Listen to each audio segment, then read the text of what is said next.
Welcome to Distribution Unpacked. Alex, so happy to have you with us today. Adam, happy to be here. Thanks for having us. What's new with Rubbermaid? Well, there's quite a few things going on. Tell me more. Had a great 2025 and looking forward to a great 2026. Lots of innovation coming out from Rubbermaid this year, including some very big things toward the back half of the year that I'm not quite sure I'm at liberty to discuss yet. That's fair. Big things and some big brands from Rubbermaid. Where are we at with collegiate branded brutes?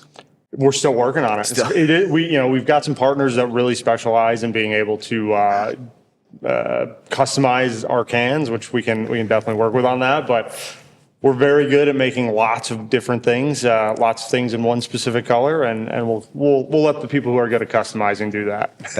That's a fair statement. As we think about Rubbermaid and all the innovation that you guys have brought to the market over the years, what are we seeing from a market trend perspective? So definitely seeing continued trends towards sustainability. Lots of folks still looking for those green type products. We've got a new launch coming actually this January, our Circulaire 90, which is replacing the Rubbermaid T-Cell and passive air care.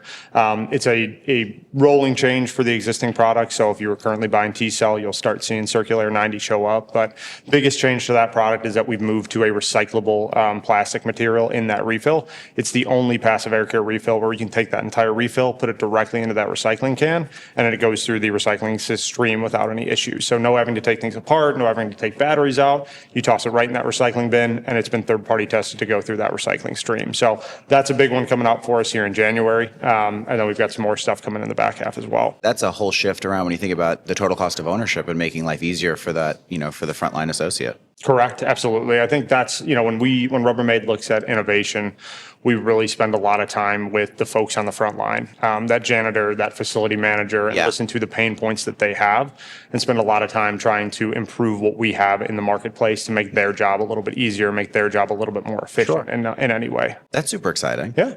Let's, when we think about vertical markets here at SP, we think a lot about, whether that's education or healthcare or, the Fed Gov space and things of that nature. Where's a spot for Rubbermaid? Where are you guys feeling a big push in 2026? So I think we play in a lot of those. Healthcare is a really big one for us. Again, we've got some additional innovation coming later this year with disposable microfiber, as well as some of our high security janitor carts that really do fit within that healthcare space. Yeah. So that's a big one for us. Obviously, there's increasingly growing needs in that space, and we're there to service that. In addition to that, we do have some hospitality things going on, which is a big one for us. But realistically, we play in just about any facility you go into. You're going to find Rubbermaid somewhere within that facility. So, this whole podcast is really around the idea of distribution unpacked, and it's really a conversation for our customers, the dealer or the distributor in the space.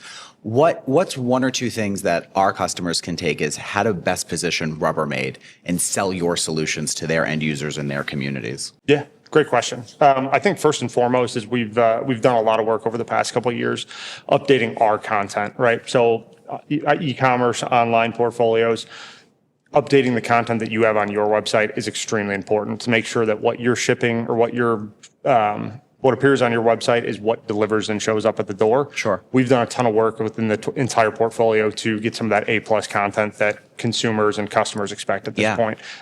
So any of SP Richards customers have that ability to, I believe, pull it straight from you guys, For sure. or as well, we can hook them up with the data source directly from our side. That would be one way for sure. And the other way is we do have our Rubbermaid Resource Center where you can go in and access a variety of sell sheets, presentations, videos.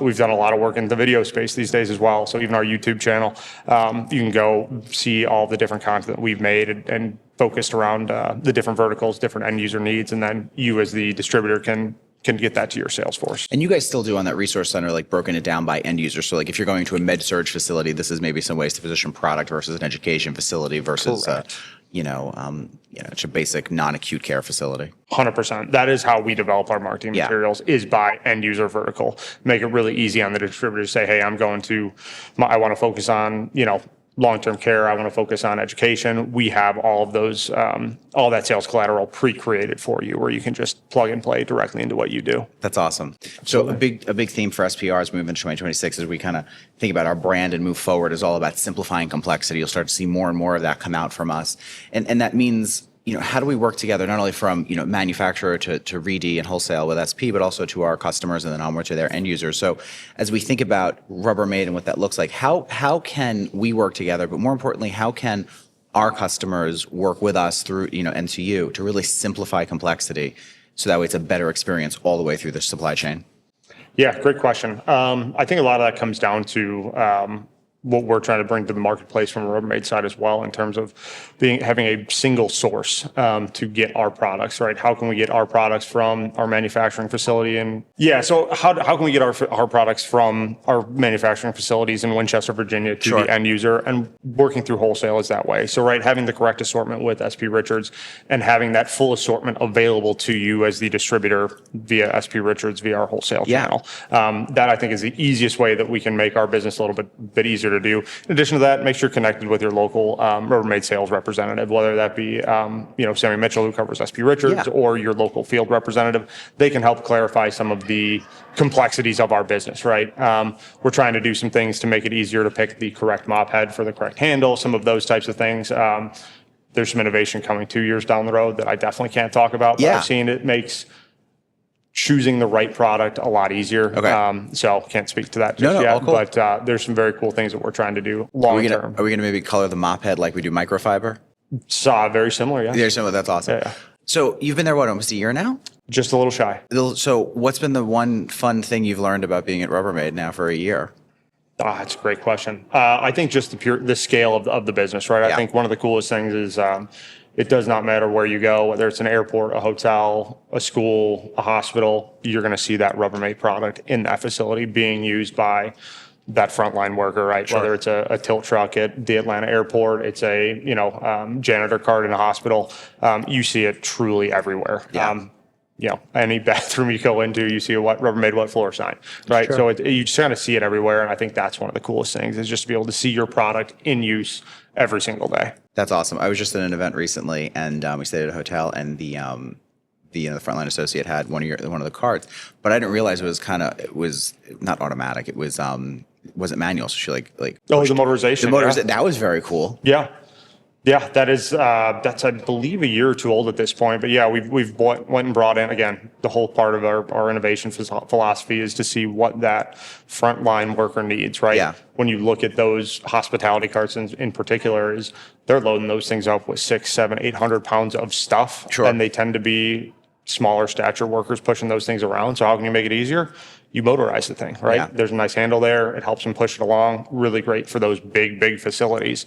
Make their job a little bit easier, help reduce those repetitive stress injuries. That's awesome. Alex, thanks for joining us for Distribution Unpacked. Thanks, Adam. Appreciate it.